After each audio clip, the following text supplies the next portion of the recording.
Since I have some time today, I planned what I'm going to share next, which is, as you can see by the title, I am currently waiting for my children to finish their activities, so I have some time. So here it is. I just want to say before I start that these are my experiences as someone who went to high school here and also as a parent of young children who goes to school here. Number one, public schools are actually really good. You see me looking down, it's because I made notes to make sure I can cover as much as I can.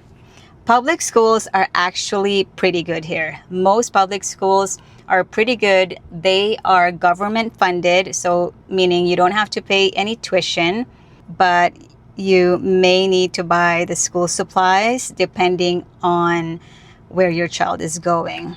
Oh, I forget to mention that elementary school here covers from grade 1 to grade 6, and grade 7, 8, 9 is called middle school. Grade 10, 11, and 12 are high school. So those 3 years are your last years of school, like high school, and then you move on to college, university, whatever.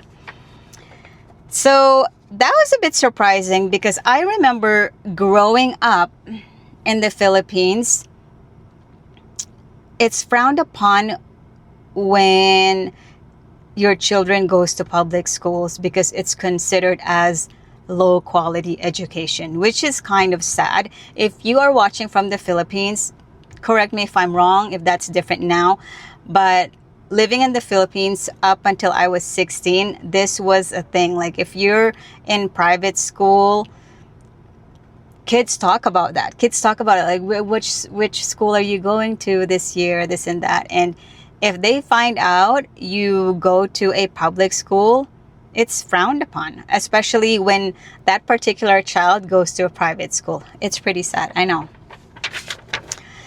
Number two, schools are based on where you live. There is a website here where you put in your address and it will tell you your designated school. If your child is going to a public school, you cannot just choose whichever school you want your child to attend to, unless it's private. Private schools, they don't care. I mean, of course, you're paying, right? So they don't care wherever you live. You can register. It doesn't matter. So a lot of Canadian families, their children attend public schools here. Number three, private schools are very expensive. You can do a quick Google search depending on which city you're interested in or would like to know how much they charge for a monthly fee. Normally you'll see the annual price and they will divide that into 10 months because since July and August are summer months, meaning there's no school. Private schools here, normally they are the ones that have religious education or specialized programs or smaller class sizes. This is huge. Class sizes here in public schools can vary from 30 to 40, 45, which is insane. It wasn't like this before when I was in high school. That was more than 10 years ago, or more than 15 years ago. Ooh, okay. But yeah, it's nuts. The good thing about private school is you can guarantee that it's a small class size, anywhere from 16 to 20 per class, which is a good thing because you know for sure that teacher or teachers could actually focus on students. They could give some time to specific students. That's the only downside about public school. There are just, I think that's just a lot of kids, especially when there's only one teacher. Some classes, they have 2 teachers, but normally it's just one. All right, number 4, No school uniforms. I know, this is so shocking for me. Public schools here, they wear casual wear. And private schools are the ones who wear uniforms. I remember growing up in the Philippines, both public and private schools, you have to wear uniforms. It doesn't matter. So it's like you're part of this, people see you, oh, okay, like this child is going to this school. Here, most public schools, not most, public schools, they do wear casual wear. Number 5, students can express themselves. And what I mean by that is you can have a hairstyle or hair color that your child prefers. And maybe some of you are thinking, well, what's wrong with that? Isn't that how it's supposed to be? Yes, it's how it's supposed to be. But growing up in the Philippines, I remember you could not dye your hair. You could not dye your hair. And boys have to have, I believe, 2x3 haircut. They can't grow their hair. It was a thing. Now that I've lived here for so many years and just comparing the two, I'm just blown away. Yeah, so your child can have braids, dyed hair, highlights.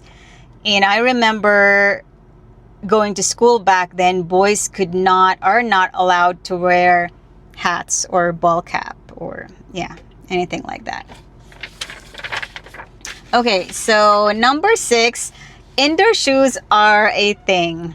This is a fun one. Okay, so pre-K to grade 6, they have to bring their indoor shoes. I think, and that's mostly because we have winter season here, so it gets pretty muddy, right? When you come from the outside with your muddy shoes or snow boots, so they have a place for the outdoor shoes for students to put while they're in class, but while they're in class they have to put in their indoor shoes. And that's pre-K to grade 6. But once you're in middle school and high school, they don't have to do that. Which I guess, makes sense. It keeps the classroom clean, especially during snowy and muddy seasons. And number 7, kids go outside even in winter time as long as it's not too cold. I remember growing up in the Philippines, during recess, lunchtime, there is no way you're getting out of the school unless it's bell time. Yeah, it was a weird thing. There's a security guard at most schools back in the Philippines. And the only time you're allowed to leave is that if you were picked up by your parent during school hours, or it's the end of the class, like end of the day type of thing. In between, there's no going on. It's kind of weird, isn't it? So here, yes, kids do go outside in the field, like at the school's field, but also once you're, say, in high school and say you live close and you have an hour lunch, they could go home if they want to and just come back. Also here, I remember when I was in high school here, when you do not attend a class or however many classes you missed, you will get a voice message to your house saying your student in whichever grade missed a class or did not attend school. Yeah, I remember that. And I remember I missed a few classes and I made sure that I was the one to answer that call. So funny. Number 8, teachers teach emotional regulation. This is so important, you guys. Like, it's so nice that they do that here. They name emotions, conflict resolution, the kindness, respect, growth mindset. They teach that at a very young age. They teach feelings, especially, I believe it starts at, kindergarten. Whether they teach children that, it's okay to be sad, or why am I happy and then sad, all of a sudden they name those emotions, which is very neat. I do not remember this growing up in the Philippines. You know what I remember back home? I was maybe in preschool, I would say preschool, like before grade 1. What I can remember clearly was having a random check of the teacher checking our nails, whether we had long nails or we had it cut. If you're watching from the Philippines, you know what I'm talking about. If I don't know, hopefully now that's changed, because that's pretty cruel. I can't even imagine doing that to my own kids. But I remember clearly the teacher just announced that, put your hands on your desk. So all the kids, we had to go like this. And I remember I was like, oh no, like I'd forgot to ask an elderly at home to cut my nails, to trim my nails. And you know what you get if your nails were not trimmed? I wish I have a ruler here, but basically you get a slap from the teacher using a ruler. And they don't go easy on you. This is true story. Oh my gosh. If you have anything like this where you are watching, could you share it in the comments below so I don't feel bad for myself?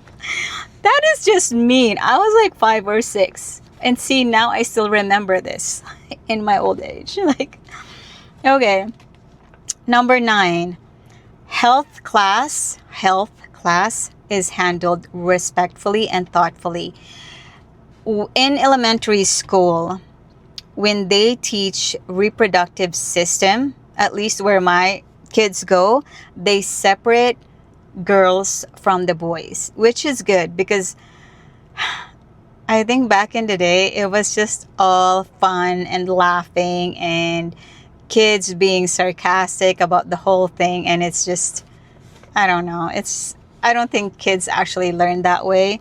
So here they separate the boys and the girls when teaching about topics like that.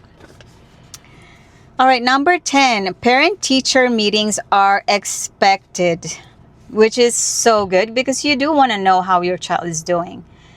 So we do have this twice a year where my children goes, and they go through their work half of the year, and then again closer to the end of the year, and they say their strengths and what they can improve on, etc., etc. Back home, your parents are called only if your child is in trouble. Aside from that, you'll just get the report card saying whether pass, fail, And that is it. Another one is when I remember when I was in high school here, as soon as the bell rang, it doesn't matter if the instructor or the teacher was still talking, every student would get up and leave as fast as they could. Back in the Philippines, this is considered disrespectful. Whether it's bell time or not, you have to wait for your teacher to say you can go. Here, it doesn't matter. And I remember when I was in my first year of high school here, the bell rang and everybody stood up. And I was like, what is going on? These kids are so disrespectful. But you know what? It turns out that's just how it is here. It doesn't mean they are disrespecting the teachers. That is just how it is here.